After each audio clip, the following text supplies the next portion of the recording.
Alright guys, Zach here with Project T-Tech. Sorry if the quality of video is a little bit low.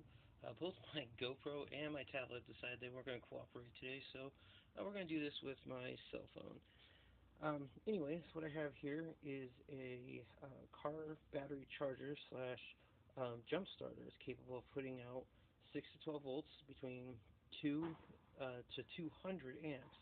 Now, if you're not familiar, 200 amps is a very large amount of amperage.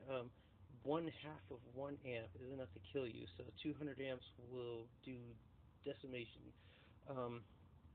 So I got a hold of this. It's actually Pops. It's old and he doesn't really use it much anymore, so he let me kind of mess around with it. And what I've done is I've taken a huge transformer it has in here. I've actually wound a third winding around it. It had a big gap on each side of the original windings, the center primary, which was the smaller wire, the outer secondary, which is where the amperage came from, and it's tapped multiple times here to give it the different variations of amperage and voltage. And then I added this huge thick wire cable to it, which is actually right here.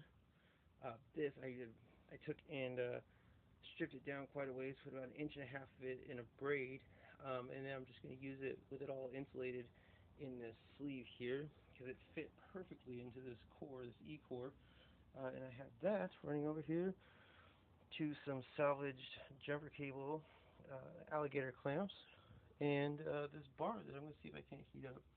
So what's actually going to be going on here is this thing is capable of putting out 200 amps at its peak for up to 5 seconds, and it's supposed to take like a 200-second break. I don't think that part of the circuit in it actually works anymore. I'm pretty sure it just jumps on and off at 200 amps, which is fine. It's great. But what I've done is I've made a third winding, which should, in theory, allow it to just run a much higher amperage than even 200. It's basically going to be feeding off of the induction fields of both the primary and the secondary and picking it up in this big giant cable right here.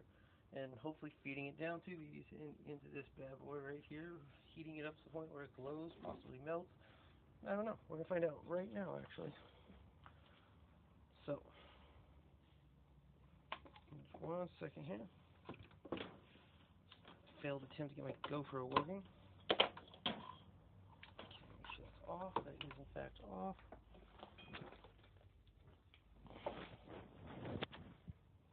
Do this quickly because yeah, this shop is a disaster for the backyard, and we got some issues going on that we have to take care of with the good old city here. So yeah, I gotta do this and then go out there and clean some stuff up.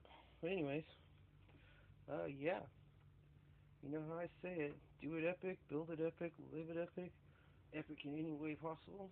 So we are going danger hot here. And I mean holy fucking shit danger.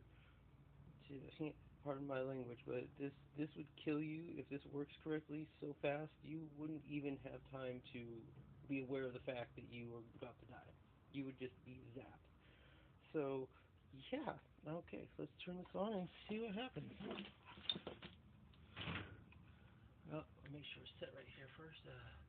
We're going to start at the low amperage rating and the high voltage rating, which is fine. Alright, 3, 2, 1, danger hot. Oh, instant reaction. We are getting heat there.